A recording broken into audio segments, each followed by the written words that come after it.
Bapak kalau meninggal masih bisa sholat tak? Yakin? Oke. Ibu kalau meninggal masih bisa sholat tak? Tak bisa. Oke. Yakin? Sekarang saya sebutkan hadis tentang gimana? Kalau kita mati kita masih sholat apa tidak? Ragu. Tapi katanya putus.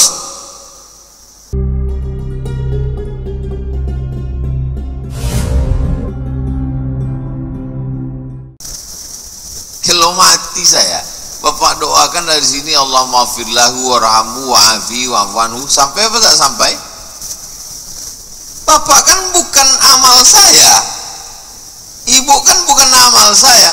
Kalau anak saya mendoakan saya, ya Allah ampunkan ayahku, sampai. Karena anak saya itu adalah amal saya yang dulu berkelanjutan setelah saya mati.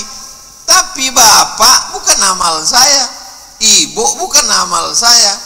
Kenapa sampai? Karena dalam Islam amal orang hidup tidak putus kepada orang mati. Mana dalilnya bahwa doa orang Islam itu sampai kepada orang mati? Kata Nabi, kalau lewat di kuburan bacakanlah doa. Aisyah, kalau kau lewat di kuburan bacakan doa ini. Assalamualaikum ya ahlad diyar minal mu'minin wa inna insyaallah bikum lahiqun yarhamullahu al-mustaqdimin wal mustakhirin nas'alullah lana wa lakumul afiyah. Kalau tak sampai doa itu untuk apa diajarkan Nabi sallallahu alaihi wasallam? Kau tadi lewat di kubur tak kau baca doa? Enggak. Kenapa? Tak sampai, udah putus. Nabi mengajarkan. Kau tadi waktu lewat di kubur tak kau baca doa? Enggak. Kenapa? Tak ada bapakku di situ. Sampai. Kenapa sampai? Karena kalau tak sampai tak akan mungkin diajarkan Nabi, sedang hadisnya itu sahih. Lalu makna hadis, kalau orang meninggal maka putuslah amalnya, yang dimaksud di situ adalah amal orang yang hidup itu putus. Bapak kalau meninggal masih bisa sholat tak? Yakin? Oke. Ibu kalau meninggal masih bisa sholat tak? Tak bisa. Oke. Yakin? Sekarang saya sebutkan hadis tentang Isra Mi'raj. Kalau masih ingat Isra Mi'raj, Nabi Isra Mi'raj dari Makkah ke Baitul Maqdis, sampai di Palestina ditambatkannya buraq.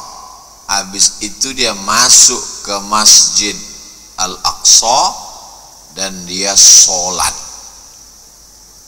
Kalau bapak ibu masih ingat ceramah ustadz, maka sampailah Nabi ke Masjidil Aqsa, lalu kemudian Nabi sholat, dan dia lihat ke belakang, ada Nabi Ibrahim menjadi makmum, ada Nabi Musa menjadi makmum.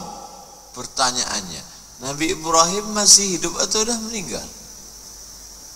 Meninggal. Terus kok sholat dia? Gimana? Kalau kita mati kita masih sholat apa tidak? Ragu. Tapi katanya putus. Nabi Ibrahim sholat, lalu kemudian waktu Nabi Isra Mi'raj itu ditanyanya, hai Jibril, itu apa di bawah itu? Itulah kubur Musa. Apa kerja Musa di situ? Dia sholat. dengarlah ceramah. Itu maka Isra Mi'raj itu dibuat tiap tahun, karena lupa kita. Nanti kalau ada orang tak usah buat Isra Mi'raj, bid'ah, sedang dibuat tiap tahun aja aku lupa, apalagi kita buat. Nabi Musa sholat, sudah meninggal dunia. Nabi Ibrahim sholat, sudah meninggal dunia. Hadisnya sahih bahwa mereka sholat. Lalu yang dimaksud orang mati itu putus, ya putus itu apa?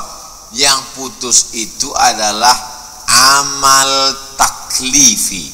Amal taklifi itu namanya amal wajib. Nah, nanti kalau kau sudah akil baligh, kau ini mukallaf, baru masuk Islam ya mak, itu mu'allaf. Mukallaf maksudnya dibebani hukum. Kau wajib sholat, kau wajib puasa. Jadi setelah orang meninggal dunia putus, yang putus itu adalah wajibnya putus. Tapi apakah orang meninggal itu masih bisa sholat? Masih, berdasarkan hadis tentang Isra Mi'raj tadi. Orang meninggal masih tetap sholat. Sholat itu artinya apa? Doa. Jadi kalau ada orang ziarah ke makam almarhumah emaknya, mak, doakanlah aku kepada Allah, doa mak lebih makbul supaya luluslah aku PNS tahun ini. Tak ada contoh lain Pak Ustadz. Itu baru ada iklan. Jangan kau minta doa sama orang mati. Orang mati mana bisa berdoa? Kalau orang mati tak bisa berdoa, mana ada sholat? Lalu yang putus itu apa? Yang putus itu adalah amal wajib. Makanya bu, kalau bapak nanti mengeluh, aku capek kali udah sholat ini, sabar bang, tak lama lagi berhenti kewajiban sholat. Yang berhenti itu amal wajib. Begitu juga dengan ibu-ibu. Aku udah muak, udah menutup aurat, berjilbab nih panas. Tenang sayang, nanti kau mati pakai kain kapan, berjilbab juga. Kewajibannya. Adapun setelah meninggal dunia, kita masih tetap beramal, karena kita sesungguhnya tidak mati. Jasad ini yang mati. Ustaz Somad, ketika manusia lahir, maka sesungguhnya saat itu sudah mulai mengalami kematian. Bingung saya mendengarnya. Yang ngasih tahu itu dokter. Ustaz, ketika kita lahir, kita langsung mengalami kematian. Saya tanya, maksudnya dokter? Tak saya tanya, saya diam aja. Nanti pasti dijelaskannya sendiri kan. Masa pula profesor bertanya, malu lah kita. Saya diam aja. Ustadz, manusia ini ketika lahir, dia mulai mengalami kematian. Rupanya maksud dia, waktu manusia itu lahir, beberapa sel tubuhnya mulai mati. Cuma bedanya, satu sel mati, tumbuh 100. Anak-anak lahir itu lahir, mati selnya 1, tumbuh 100 sampai umurnya 40. Setelah umur 40 terbalik. Lebih banyak yang mati daripada yang tumbuh. Sampai pada akhirnya puncaknya mati semua dan tak ada yang tumbuh lagi. Itulah maka diperiksa dokter. Gimana Pak? Udah, berarti udah selesai itu, tak ada yang tumbuh lagi. Jadi dari umur 1 sampai umur ke-40 sesungguhnya kita sudah mulai mati, tapi yang tumbuh lebih banyak. Rambutnya tumbuh, badannya tumbuh, kan ada iklannya itu. Bertumbuh itu ke atas, bukan ke samping, gitu kan. Ini mengalami pertumbuhan. Sel-sel kita tuh ada yang mati, tapi dia tetap bertumbuh lebih banyak daripada yang mati. Begitu sampai umur 40, lebih banyak yang mati badai tumbuh. Saya merasakan itu. Walaupun Bapak mungkin tak percaya saya bilang saya ini udah 40, tapi saya merasakan lebih banyak yang mati daripada yang tumbuh. Mata mulai berkurang, pikiran mulai berkurang, sampai pada akhirnya kita mati total. Apakah kita mati itu mati hilang? Enggak, mati itu tidak hilang, kita tetap ada. Jasadnya saja yang habis, tapi ruh kita tetap ada. Karena kalau ruh tak ada, untuk apalah kita ila hadratin nabi, ila almarhum, ila syekh fulan, ila tak ada, untuk apa? Itu menunjukkan bahwa kita tak mati. Di alam ruh hidup, di alam rahim hidup, di dunia hidup, di alam barzah hidup, di alam akhirat hidup. 5 alam: alam rahim, alam ruh, alam rahim, alam dunia, alam barzah, alam akhirat. Kalau ada nanti yang menambah-nambah alam mahsyar, alam itu tergantung pembagian. Alam mahsyar dianggapnya nanti di malam surga, dibaginya lagi mahsyar. Akhirat tuh sudah masuk mahsyar, surga dan neraka.